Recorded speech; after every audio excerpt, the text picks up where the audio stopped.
ang tunay na kwento sa likod ng Naruto.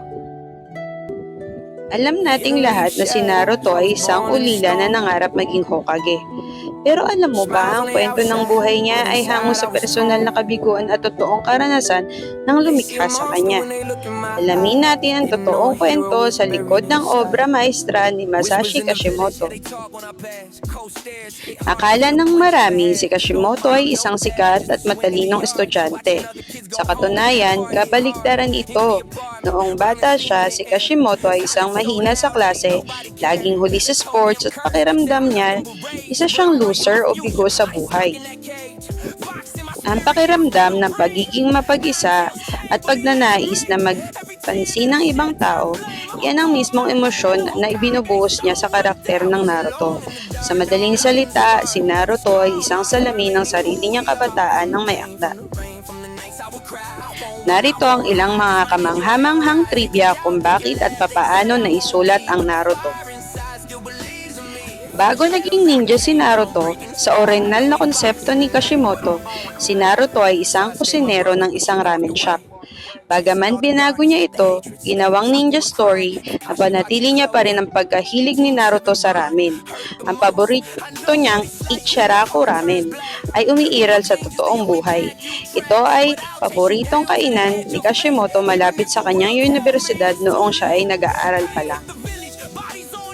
Ang pangalang Naruto. Saan nga pala nanggaling ang pangarang Naruto? Ito ay hango sa Narutomaki, isang uri ng fish cake na may kulay rosas na swirl na karaniwang sahog sa ramen. Ang swirl o spiral na ito ay naging simbolo ng Uzumaki clan at Jutsu na Rasengan. Ang karibal na si Sasuke. Sa totoong buhay, si Kishimoto ay may kakambal na kapatid na si Seishi Kishimoto na isang manga artist. Ang dynamics nilang magkapatid ay ang kompetisyon, inggit at pagmamahal. Ang naging malaking inspirasyon sa komplikadong relasyon ni Naruto at Sasuke. Ang goggles at noo ni Sakura. Mula noong simula, may suot na goggles si Naruto. Pero tinanggal ito ni Kishimoto at pinalitan ng forehead protector or bandana. Dahil napakahirap at napakadaling mag-drawing ng goggles linggo-linggo. Samantala, ang malapad na noo ni Sakura ay inspirasyon ito mula sa batang nakaranas ng pambubuli sa paaralan upang ipakita ang paglago ng kumpiyansa sa sarili.